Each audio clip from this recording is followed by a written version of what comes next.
now we have to talk a little bit about focus a little bit more on different parts of the arms, how we can develop their technique. And why are they important? Because the application of the different part of the arms or hands could be responsible for different type of sounds, colors, and strokes. For example, if we need a thick sound from orchestra, for example, if that is a string tutti in Tchaikovsky symphonies, we might use the whole surface of the arm to take the sound, to pull the sound out, like this. So then the whole surface of the arm will be responsible for pulling sound out.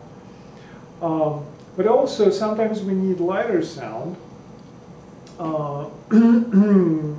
For example, if we address to the flute staccatos in scherzo form, more likely we will use a different part of the arm for this. And in this particular instance, the role of the wrist might be very crucial. So I will demonstrate how different part of the arms are working, and we'll demonstrate a few exercises which might be very useful for developing the different techniques of the different part of the arm and the arm as a whole. We will start from the downbeat position. And from this position, we will do a simple rounded motion made by the wrist. It goes to the left, then up, and then to the right.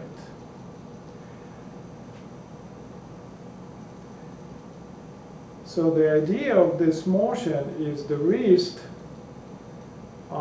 makes an isolated movement, and it goes upward as much as it can, so as much as the wrist's physics or arm physics allows, and then it comes back.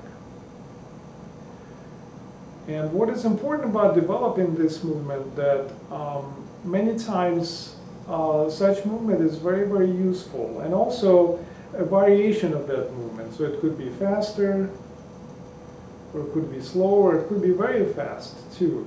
But we have to develop this movement and make sure that we control that in a very steady rhythmical pattern. After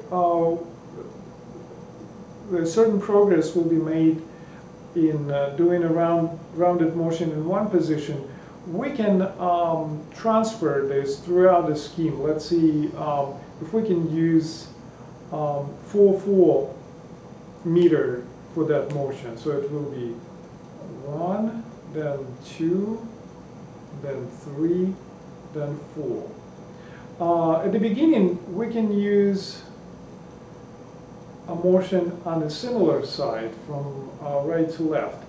And then when we will advance, so we can use, for 3, we can do on this side and then back to 4.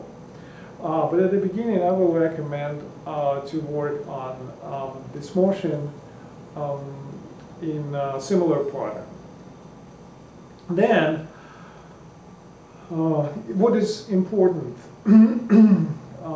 What is important about this motion? That wrist will not go too low under the provisional line or plane of conducting. So it will stay pretty much horizontally, and at the lower point it matches horizontal line of the forearm, and forearm is in parallel dimension with the floor. So it goes like this. Then after some progress made with this movement, we can add a movement or motion which made by wrist and forearm. So it's a similar but made two parts of the arms. like this.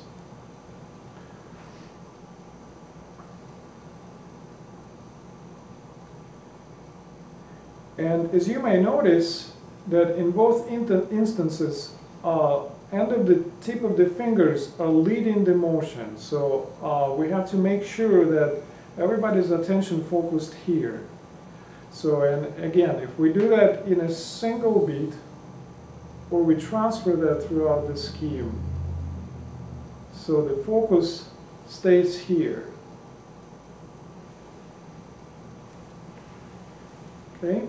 And then the last one is the similar exercise but for the whole arm.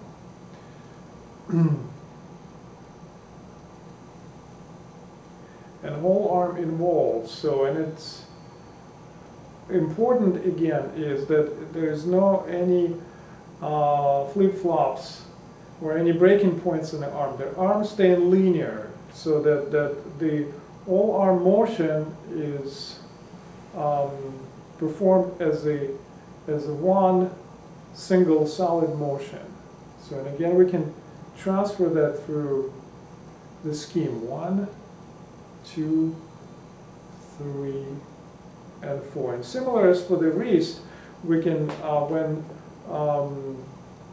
this exercise, this technique will be progressed, it is possible to do 1, 2, and then 3, and 4. But it's every beat applies toward the provisional plane of conducting, which is matching the contour of sound.